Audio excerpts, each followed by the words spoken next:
Cada engranaje hace que funcione. Cada elemento encaja para un fin ulterior.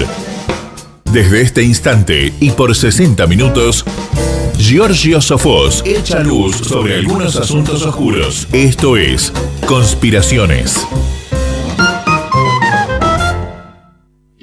Muy buenas tardes, bueno, muy buenas noches. Yo acostumbrado a que es un poquito más temprano, los días lunes, acá en el programa Conspiraciones, y bueno, retomamos ahora los martes a las 21 horas. Antes estábamos los lunes y ahora estamos los martes. Bueno, hoy voy a tener dos invitados. Uno me va a ayudar en la parte del staff, uno va a ser Lázaro y la otra va a ser un invitado especial. Bueno, Lázaro Lorenz es periodista de Striptease del Poder y tiene un diario digital ahí en la parte de Córdoba, que lo hace con el padre y otra gente, ¿no? Muy buenas noches, Lázaro. Muy buenas noches, Jorge. Quería hablar un cachito con vos. Lázaro, nosotros habíamos puesto un título. Era un muy buen título. Yo lo veía de referencia. Si uno está en Argentina o en otro país, ¿no? Porque... Sí, el mundo orwelliano, ¿no? Sí, pero ¿qué pasa? La falsedad se ha instalado como una... La falsedad se instaló como la verdad. La guerra es paz, decía el señor Orwell en su libro 1984. Bueno, en ese marco estamos, por eso la verdad molesta tanto. Sí, y siempre molestó, ¿no? Pero ahora más que nada, porque, bueno, eso, si estás acá, te censuran, no aparecen las visualizaciones, no aparecen las publicaciones, sos como fantasmín. Pero ahora, si estás ubicado en otra parte del mundo, como puede ser Palestina, Gaza, hay más de 170 periodistas muertos. No, lo de Palestina es un caso realmente pavoroso lo que pasa. Hay periodistas, hay médicos, paramédicos, niños, que ayer leía nota de un artículo de un niño cada 45 segundos, una bestialidad lo que está pasando. Cineasta, el que ganó el Oscar, una situación ya creo que al borde de casi un exterminio social. Y el cineasta, hasta donde yo sé, lo habían llevado secuestrado, vendado, pero es todo un símbolo, alguien que solamente quiere contar lo que está pasando. Ganó el Oscar y ya lo llevaron. Ganó el Oscar, o sea, estamos viendo que el Estado de Israel está, como pasó acá, que tuvimos en un programa, ¿te acuerdas cuando hablamos con el juez federal? Digamos, a los comunicadores, a los artistas, el que se opone al discurso de Israel puede terminar mal. Bueno, tenemos el audio ahí. Rafael Araya Masri, presidente de la Confederación Palestina, Latinoamericana y del Caribe, diputado miembro del Consejo Nacional Palestino y miembro del Consejo Central de la OLP, Organización para la Liberación de Palestina. Muy buenas tardes, Rafael. Muy buenas noches. Muy buenas tardes, buenas noches. ¿Con quién tengo el gusto? Conmigo, Jorge Cantero. Jorge, es un gusto saludarte. ¿Cómo estás? Buenas noches.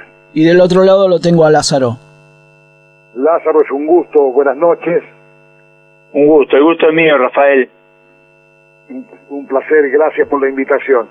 Bueno, ya arrancamos, Rafael. Escúchame. COPLAC, ¿cómo se financia y en qué consiste ser diputado miembro del Consejo Nacional de Palestino? Mira, la COPLAC... Resumido, más o menos, ¿no? Sí, es una institución que aglutina a los palestinos, a las comunidades palestinas en América Latina y el Caribe. La diáspora palestina en América Latina está entre el 1.200.000 y 1.500.000 palestinos más o menos, distribuidos a lo largo de todo el continente, de México hasta Chile, siendo la comunidad existente en Chile la más grande del continente latinoamericano, con alrededor de 450.000 integrantes. Y bueno, el financiamiento corresponde a cada federación, ¿no? A cada institución. Ellos, cada una de las instituciones busca su fuente de financiamiento entre sus propias comunidades, ¿no? O organizando actividades o recibiendo donaciones de los propios miembros. No existe un programa de financiación centralizado en ninguna institución. Okay. Y si ser miembro del Consejo Nacional Palestino es utilizar un cargo parlamentario, porque es el poder legislativo en Palestina, ¿no? Es decir, hay una parte que está integrada por palestinos que viven en el territorio palestino y otra cantidad, digamos, elegida en la diáspora, en los 5 continentes, entre ellos América Latina, a la cual represento yo ante el Consejo Nacional Palestino. ¿Cuántos miembros son? Rafael, te quiero hacer una pregunta para ir al grano. ¿Cómo es porque acá, bueno, lo que cuenta la prensa de la situación en Palestina es a cuentagota? ¿Cómo es la situación de Palestina hoy? ¿Qué está pasando en Gaza? Porque hubo un momento de paz, ¿no?, de un armisticio, y después de vuelta volvió la barbarie. Mira, eso tienes absoluta razón, porque existió un acuerdo de alto al fuego patrocinado por Estados Unidos, por Egipto y por Qatar. Y esto fue signado por representantes palestinos y del grupo Hamas ante ellos, y es un acuerdo de 2 etapas, de 3 etapas, pero Israel se negó a dar por terminada la primera etapa, porque el comienzo de la segunda etapa significaba el retiro total de las tropas israelíes de la Franja de Gaza. Lo que sí había aceptado Hamas era que solamente quedara un pequeño contingente israelí en lo que se llama el corredor de Filadelfia, que es un pequeño corredor que va por el costado de la Franja de Gaza, en la frontera entre Gaza y Egipto. Pero el interés de Israel, por supuesto, en no abandonar la Franja de Gaza, es quedarse para administrarla y para volver a ocupar ese territorio, para esta vez, con el apoyo absoluto de Donald Trump, intentar la desocupación de la Franja de Gaza por parte de la población palestina y empujarlos al exilio, ¿no? Ellos necesitan la tierra, no necesitan a la gente. Por eso estamos viendo, qué sé yo, niños muertos cada 45 segundos, ataque a los trabajadores humanitarios de sanidad, colas para obtener una botella de agua en un día, un estado de realmente un estado de, para no decir la palabra, un holocausto en vida, digamos, para decirlo de una manera brutal. Mira, la situación humanitaria realmente espantosa. Es decir, hoy cerraron todas las panaderías de la Franja de Gaza debido a la escasez de harina y combustible, ¿no? Y la ONU considera que las afirmaciones israelíes de que hay suficiente comida en Gaza son absolutamente ridículas. Hoy asesinaron a 21 palestinos desde el amanecer hasta esta hora, ¿no? Escúchame, siempre Israel dice son errores, ¿no? Todos los días.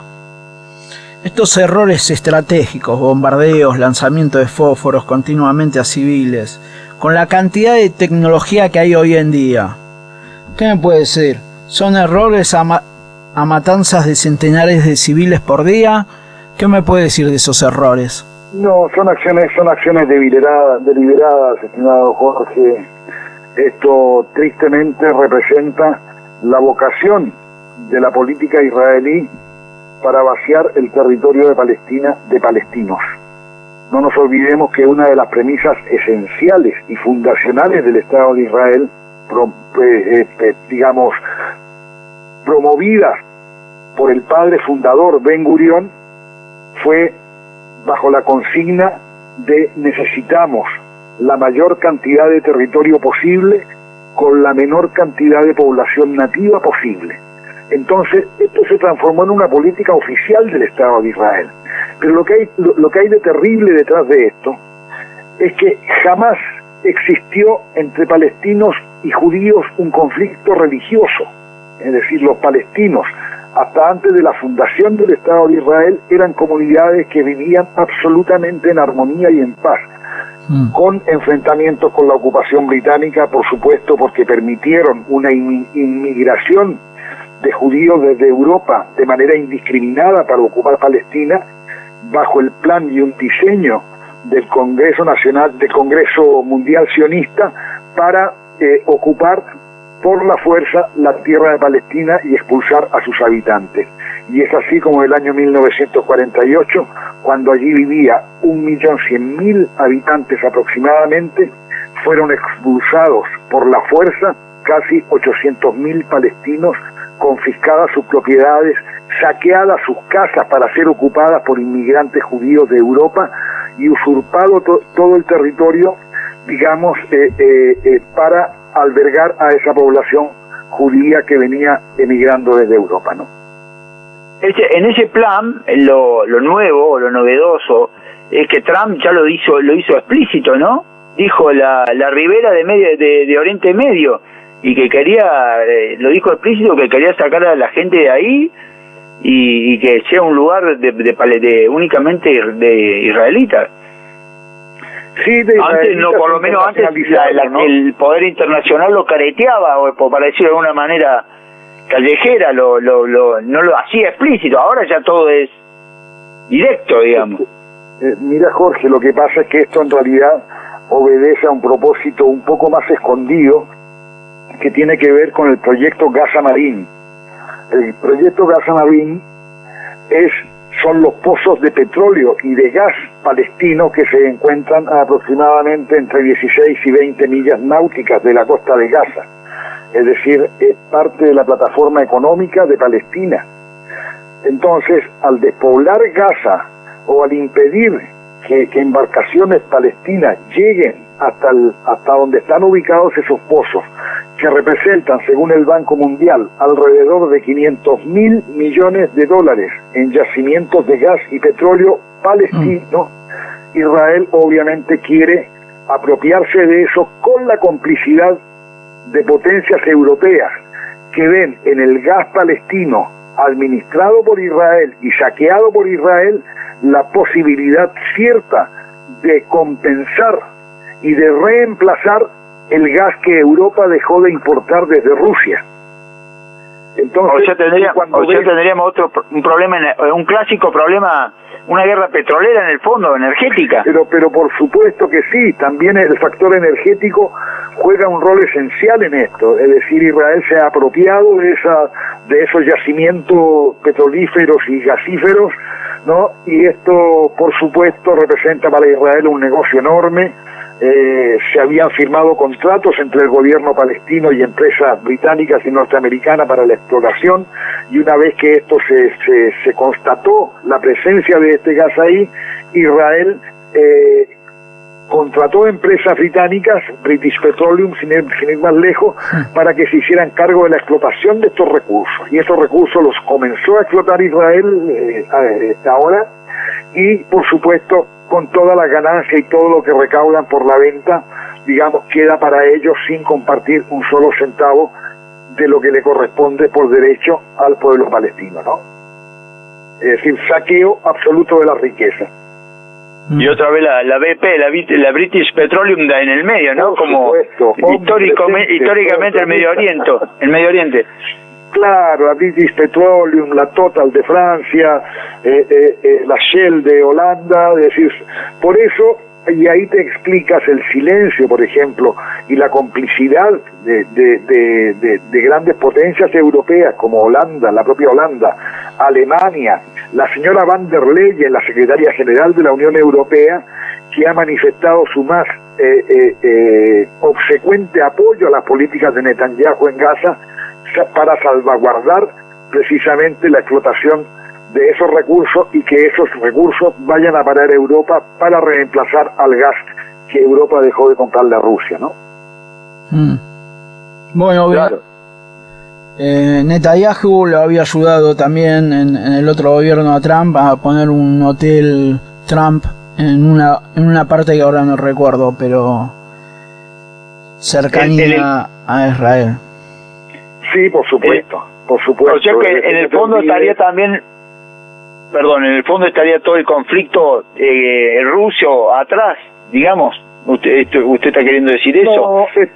No, de ninguna manera. El conflicto no el ruso, el conflicto bélico, pero sí la dependencia energética que tiene Europa de Rusia, digamos, como una forma de independizarse de eso. Por supuesto, pero esto es tan absurdo que Europa sigue comprando, más que antes del conflicto de Ucrania incluso, está comprando más gas y más petróleo ruso hoy que antes de la guerra de Rusia-Ucrania. Lo hacen por terceras vías.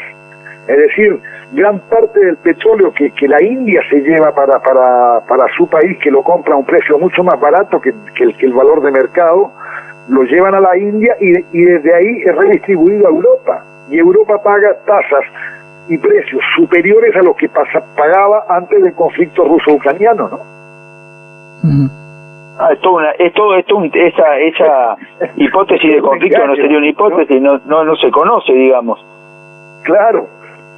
Lo que pasa, mira, existe una intención de uniformar el pensamiento frente al conflicto palestino-israelí, por supuesto desde la óptica israelí.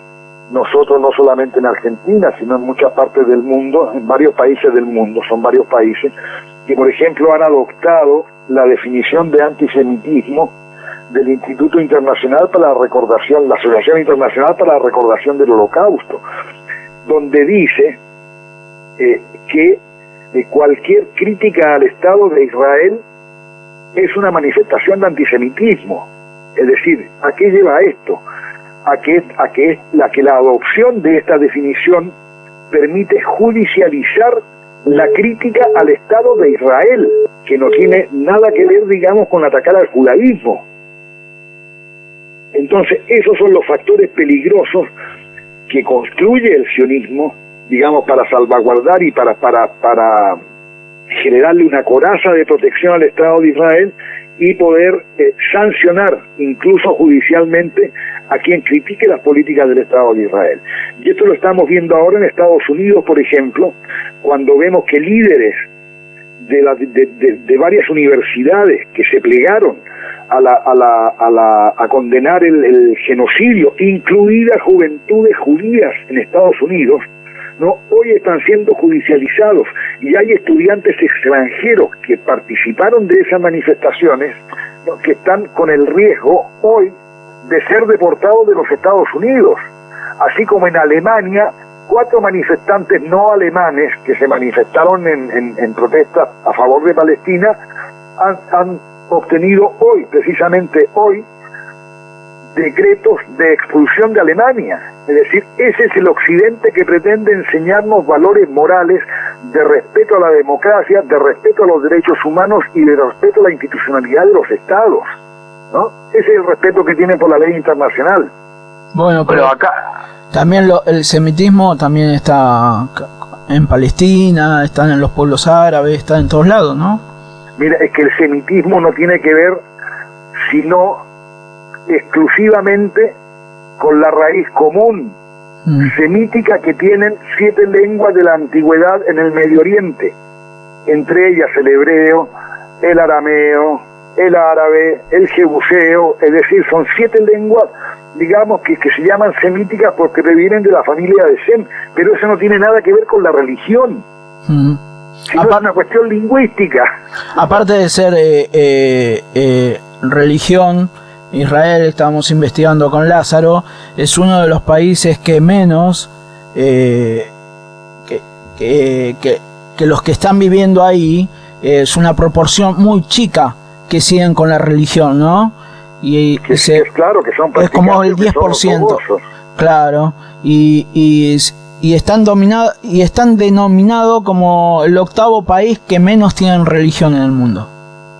Bueno, así es decir, si nos remontamos al Congreso, donde el primer Congreso Sionista Mundial realizado en la ciudad de Basilea, en Suiza, en el año 1897, presidido por Theodor Herzl, quien está considerado hoy el padre fundador del Estado de Israel, ¿no?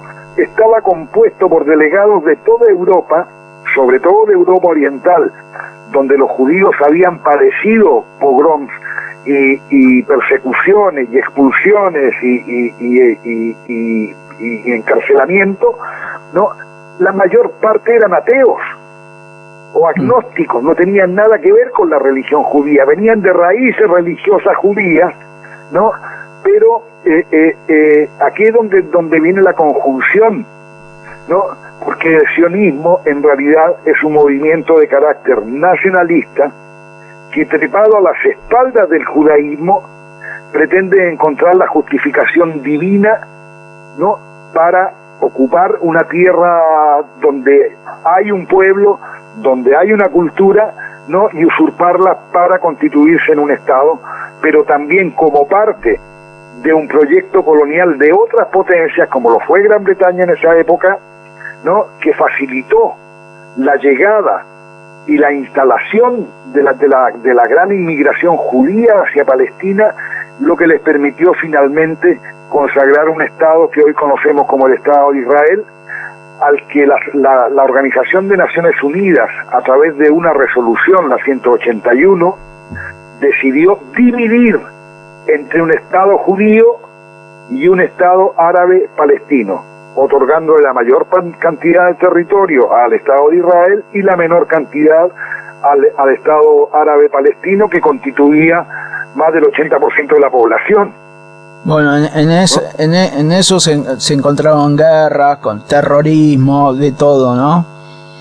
Rafael, hay alguna pregunta un poco más vidriosa, quizás, porque todo esto lo justifica, toda esta barbarie, Israel la justifica con el terrorismo de Hamas, ¿no? Es como un lema, ¿no? Pero los terroristas, vos hablas de esto, y ¿qué rol juega Hamas en todo esto para los que estamos del otro lado del Atlántico, digamos? Es que lo primero que tenemos que ver es definir qué es terrorismo. Es decir, hoy el concepto de terrorismo es básicamente utilizado por factores de poder que califican como terrorista a cualquier movimiento u organización que se ponga un determinado modelo. Es decir, pero el terrorismo de Estado, ¿dónde queda? ¿No? Mira, hay una anécdota que grafica muy bien el concepto de terrorismo, y es cuando un líder de la resistencia de Argelia en contra de la ocupación francesa es capturado y llevado ante un tribunal militar en la ciudad de Argel. Entonces, el presidente del tribunal, un general francés, le dice: usted está acá acusado de terrorismo, por lo cual va a ser juzgado. Y el líder guerrillero le dice: señor juez, entrégueme usted su tanque y su avión. Yo le entregaré a usted mi fusil y mi bomba, y así usted se transformará en un asqueroso terrorista y yo en un respetable militar. Entonces, como dato adjunto, por primera vez el concepto de terrorismo es ocupado por los británicos cuando luchaban en contra de los patriotas norteamericanos en Estados Unidos, porque no tenían uniforme, porque los emboscaban desde los árboles, desde los cerros, desde el medio de los sembradíos. Entonces, eso, decían, nos causan terror, son terroristas. De ahí viene la definición originaria. Pero hoy ese concepto, que no tiene un consenso universal, porque ni siquiera las Naciones Unidas han logrado homogeneizar y ponerse de acuerdo sobre una definición, ese concepto no existe como una definición única en el lenguaje internacional. Caemos en algo semiótico, digamos. En la semiología de vuelta caemos en el concepto de que se ha manipulado un concepto o se ha transgiversado su uso para seguir justificando lo injustificable, digamos. Porque hablar de que un pueblo nativo es terrorista por defender su territorio es una contradicción.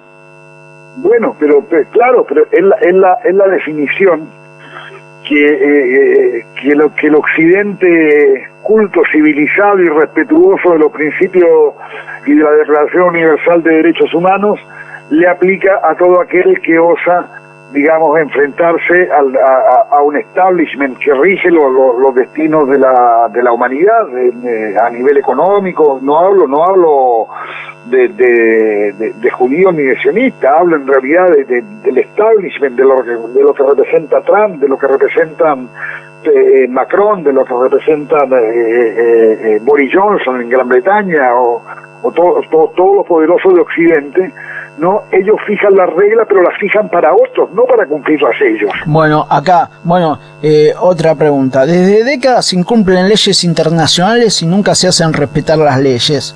¿Usted qué piensa? ¿Que se está viendo en el mundo Gaza es un ensayo de masacre para hacerlo luego en otra parte del mundo? Mira, Gaza representa una cuestión, una parte, digamos. O sea, porque lo que tenemos que entender acá, que en origen, Gaza no es una causa, es una consecuencia.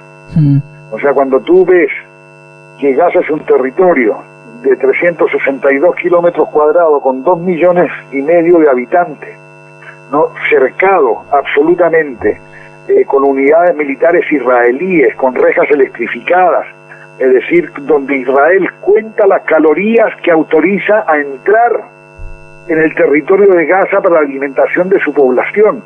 Es decir, tanto es así, tanto transformó Israel a Gaza en la cárcel a cielo abierto más grande del mundo, que incluso la Corte Internacional de Justicia, en opinión consultiva, determinó que el asedio al que Israel somete a la Franja de Gaza constituye ocupación.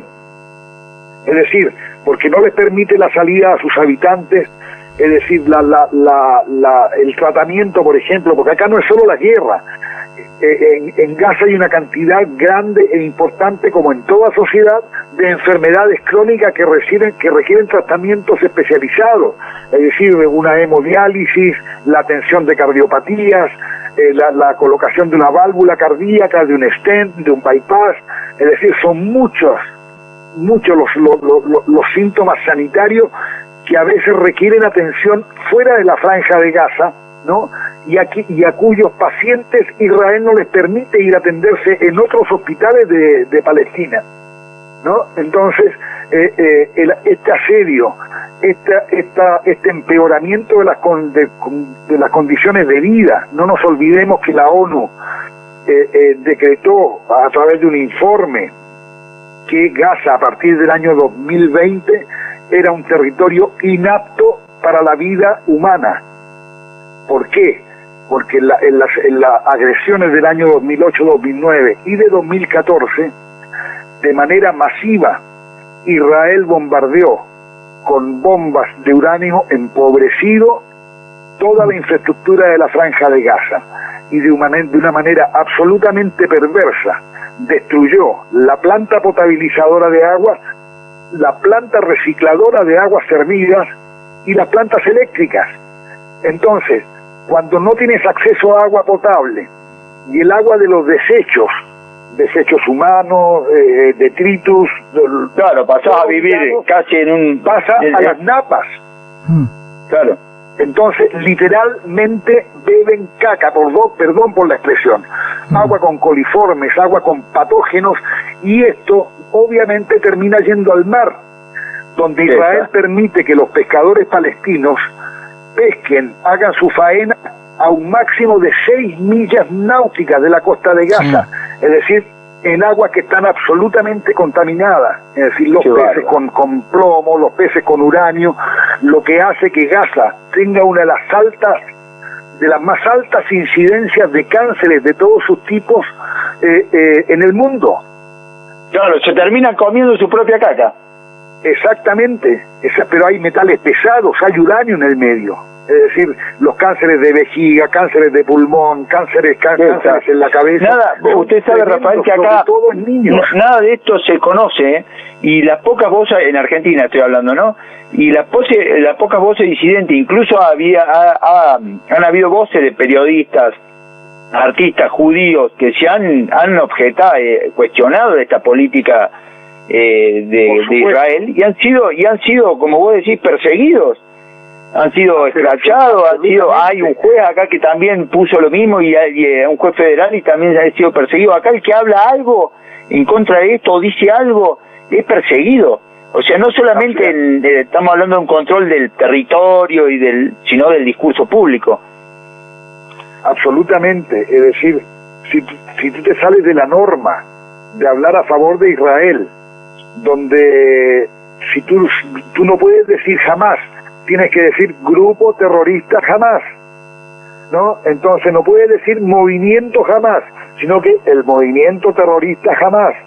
Es decir, mira, la hija de un ex embajador palestino en Argentina que trabajaba en la Folia de Sao Paulo, el diario más importante de Brasil, ¿no? Tenía preescrito en la memoria de las computadoras que cuando escribían, por ejemplo, Hezbollah, la computadora sola colocaba grupo terrorista libanés Hezbollah, ¿no? Entonces, claro, entonces cuando la orientación mediática es unívoca y no permite siquiera una voz de disidencia o discrepante del discurso oficial, digamos, nos encontramos ante una verdadera montaña, un verdadero huracán de información, pero que esta vez les ha jugado en contra por otros factores, que si quieres los detallo brevemente, porque la existencia de las redes sociales, de esta bendita internet, nos ha permitido conocer lo que acontece minuto a minuto en la Franja de Gaza y en toda Palestina, porque no nos olvidemos que Gaza ha sido una cortina de humo para tapar todo lo que acontece en Cisjordania y en Jerusalén Oriental. Entonces, es decir, esta transmisión por los teléfonos, por las redes sociales, por WhatsApp, por Twitter, por Instagram, TikTok, que así que la más utilizada, porque además es China y otorga más facilidades en la libertad del lenguaje, ¿no? Entonces, eso ha permitido por primera vez desde 1948 que el tema palestino permanezca en la cresta de la ola informativa. Es decir, cuando nos enteramos que son 14 universidades en Estados Unidos que hasta el día de hoy siguen haciendo sus manifestaciones dentro de las universidades, que han conseguido los estudiantes que las 6 más importantes universidades norteamericanas detengan toda inversión en cualquier empresa que tenga relación con el Estado de Israel. Entonces, son avances tremendos que han logrado, por supuesto, la ira de todo el tremendo lobby judío en Estados Unidos, amparado por Donald Trump, y se permiten hoy perseguir a quienes tomaron las universidades, a quienes hicieron campamentos en las universidades y a quienes han osado ir en contra del establishment y el discurso oficial, porque la angustia de ellos pasa porque después del 23 de octubre de 2010, hoy una proporción de adhesión a Israel que lo favorecía en un 80% de las opiniones, hoy son 50 y 50. Y eso es una derrota absoluta. Una derrota en la opinión pública. Por supuesto. Y tratándose de Estados Unidos, infinitamente más grave para ellos. Y si tienen mucha proporción la otra parte es porque, bueno, siguen el sistema, ¿no? Pero están obligados. Cuando en los años 80 había 4 representantes en la Cámara de Estados Unidos que favorecían a Palestina, hoy son 70 parlamentarios norteamericanos que han salido a defender la causa palestina, encabezados por un gran senador como es Bernie Sanders, por ejemplo, ¿no? O cineastas como Michael Moore. Es decir, pero la alegría, la emoción de ver a esos cientos de jóvenes judíos que se tomaron la estación central del metro en Nueva York en el mes de diciembre de 2023, con remeras negras y letras blancas que decían "no en mi nombre", eso te marca un cambio de paradigma a nivel de la juventud norteamericana. Y eso para el sionismo es un golpe demasiado fuerte. Bueno, le quería hacer esta pregunta que me quedó colgada. Sí. De lo que son las 3 ciudades de Palestina, ¿en qué estado están? Digamos, ¿qué está destruido? Que Gaza parece, no sé, arrasada totalmente, no sé en qué proporción, para que la gente tenga una magnitud del hecho. Y la cantidad de refugiados. Mira, la destrucción en Gaza rondó el 82% de todas las construcciones sólidas. Es decir, edificios Es decir, las 7 universidades existentes en la Franja de Gaza fueron arrasadas y demolidas con explosivos. Demolida. Tú ves las fotos y los videitos de los soldados israelíes a la distancia mientras hacen estallar las universidades, ¿no? Sumado esto a los bombardeos de la Fuerza Aérea Israelí. Entonces, los hospitales, quedan 2 hospitales funcionando en toda la Franja de Gaza. Cuando habla de 50.000 asesinados, de los cuales 16.000 son niños menores de 14 años y de los cuales son casi 1.000 bebés de semanas de vida, es decir, bebés que nacieron bajo un bombardeo y fueron asesinados al bombardeo siguiente. Porque hoy Israel lo que bombardea son tiendas de tela, tiendas de campaña proporcionadas por la ONU. Y es la ciudad más mutilada del mundo, aparte, ¿no? Claro, es eso. Pero también, por ejemplo, en la ciudad de Jenin, en Cisjordania, en la ribera occidental, fue demolido el campamento de refugiados y fueron desposeídas y arrojadas a la calle 52.000 personas. Entonces también hay una agresión permanente en el territorio de Cisjordania, donde están demoliendo cada día más viviendas, donde se están autorizando la construcción de nuevas colonias, todas ilegales ante la ley internacional. Y esto demuestra, digamos, que el proyecto no es solo la Franja de Gaza, sino es todo el territorio destinado a conformar el futuro Estado palestino. Y en el caso de la comunidad internacional, ¿usted cree que va a terminar aceptando desaparecería Palestina como tal y sería Israel? Pasaría a ser si se da la llamada comunidad internacional que siempre brega por la paz y por la razón. Mira, es que no hay problema en que allí exista un solo Estado. Para mí esto es una definición personal mía. Es decir, en tanto y en cuanto sea un Estado laico, democrático, pluralista y donde cada persona represente un voto, que se llame Israel, que se llamen como quiera, pero donde todos sus ciudadanos tengan los mismos derechos y las mismas obligaciones. Y eso es lo que jamás el sionismo va a permitir para el territorio palestino.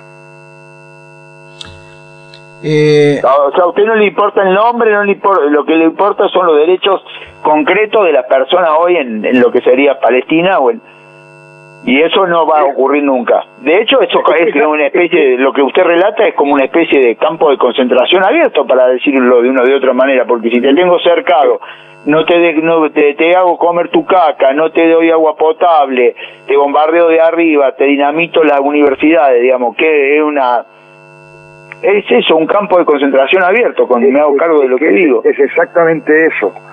Ya no es una cárcel, es un campo de concentración, lo dijiste con todas sus letras y sin dobleces.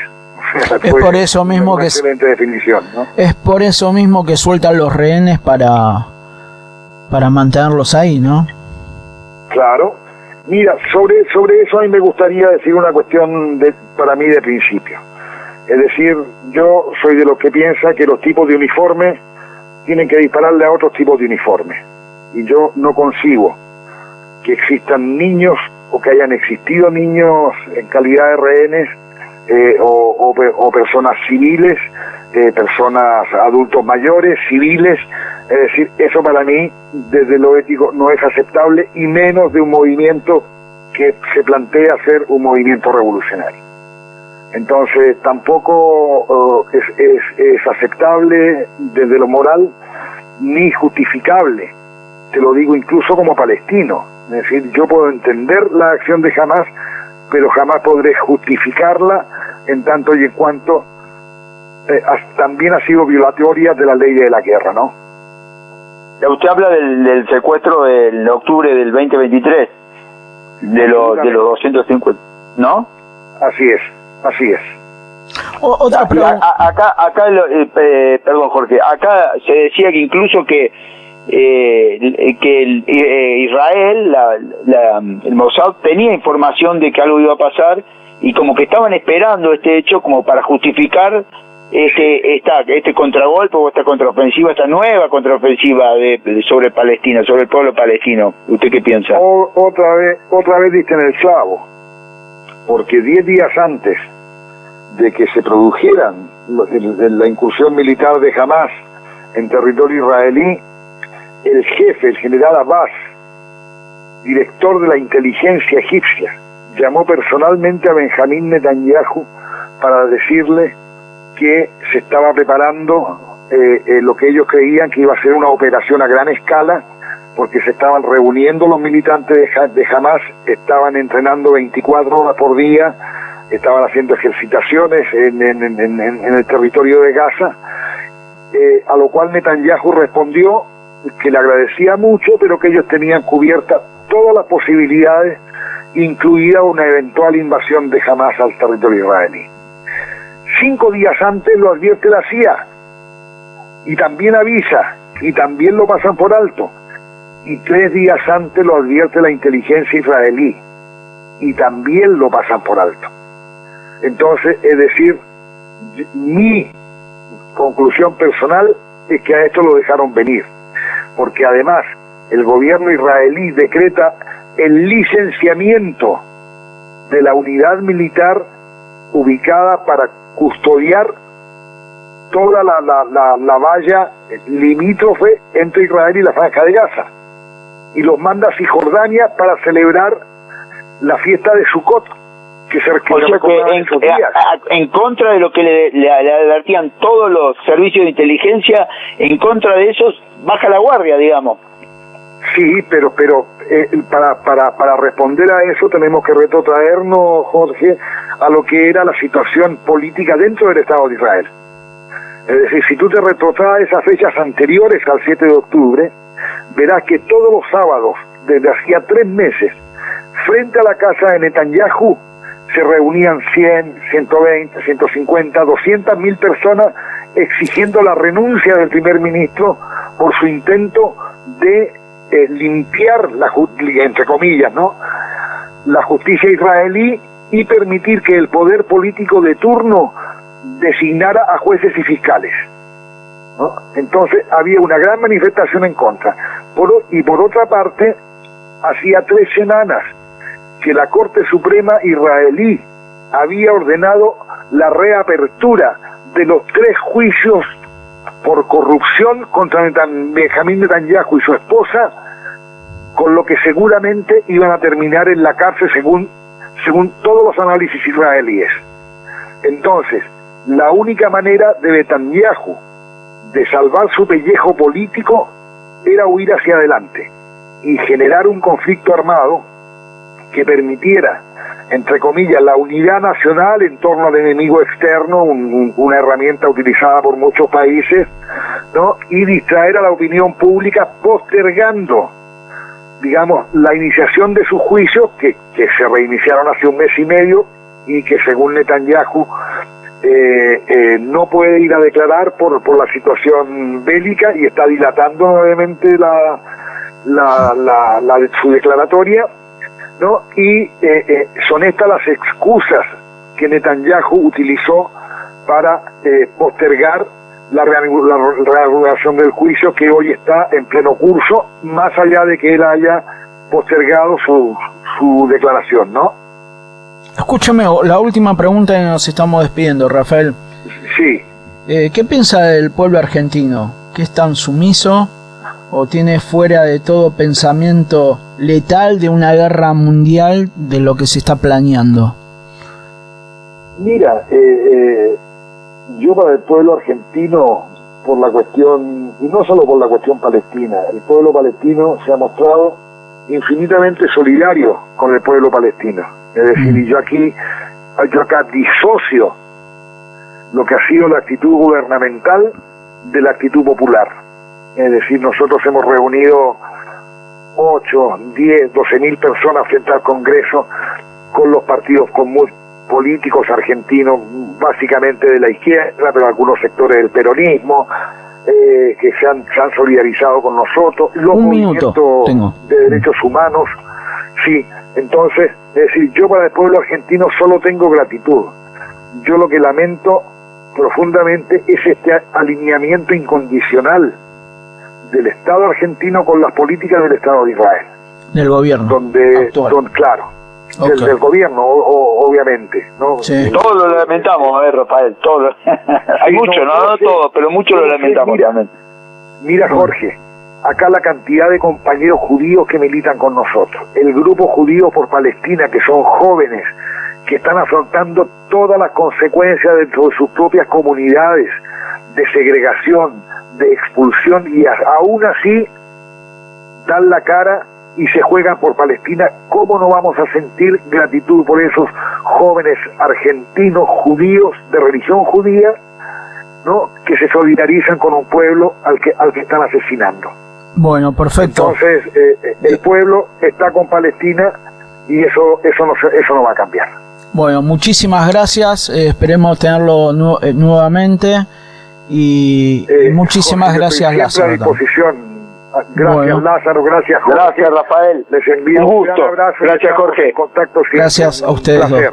Bueno, nos despedimos y será hasta la semana que viene. Esto fue Conspiraciones, martes 21 horas. Bye. Ha llegado el final, pero a estar atentos, porque detrás de cada asunto aparentemente inocente hay un motivo oculto.